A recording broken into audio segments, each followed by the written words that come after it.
Thank you all for sending in your suggestions for Talk to Transformer. Here are the results.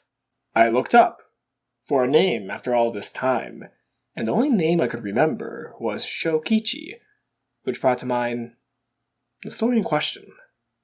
I haven't read the most recent season, but based on the characters and the concepts, I'd hazard a guess that it revolves around the concept of giving up. The very common man in his 40s and 50s dies and wants to continue living. Even though he has nothing to live for, he may actually be willing to put on his heavy leather jacket, tie his dark red tie, do his shopping, and go to bed. But if you show him a rabbit, he'll resist all these things, because he will have never seen anything like it. What? Shaggy said, "Be gentle, Scoob." She looked back and smiled. She also turned off the TV so that the TVs played again. She looked back and gave a little drunken smile. She turned her attention back to Scoob. "This time, next year, can we get a dog?" she asked her brother. "Yeah, we should do that." "Are we going to get a red one?" "Yes, an Eskimo dog." Dinah shivered. The idea of dogs with red heads was just unsavory. Her mom said once that you can never have too many red dogs. She raised an eyebrow. "You feel like you're going to have a bad time.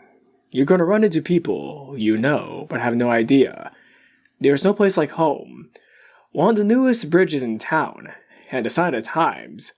Mark Moranto, NPR News." Preminger took a bite of the big baguette. Dark Bather spanked him for disobedience. "You are a failure, and should be grateful that I had to crush you." There was a knock at the door. Nodding, Skywalker went to open it. "But why?" Vader stood by the door. "We have to discuss this in private, Darth. What do you think you're doing?" "Shut up!" Claw pleaded.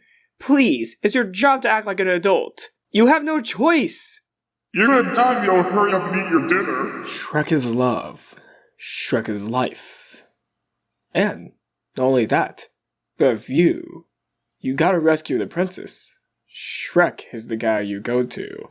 Shrek to Shrek and Shrek the Third Wish. I couldn't believe it. Standing before me was American celebrity Clark Newman, and an extremely well-traveled, well-educated, even-tempered, small-town-like, but tough-ass man with the soul of a bourbon. So Wayne Coyne knew he had the man. It would seem as though, as the Spy Master made contact, Clark had more than a friendly, pleasant exchange, says Walder. From what he told me, Clark was an experienced programmer. He was also the epitome of smart aleck. Clark had spent many a night towing through the halls of AOL's mountainside campus to stoop on anyone who wanted to hang out. They drop them in the fryer. They come out one day with grill marks. The other day, they're gold. So what happened to the guy? How did he lose that endgame? Do you think he actually slipped up? That someone picked up on the gold grill marks?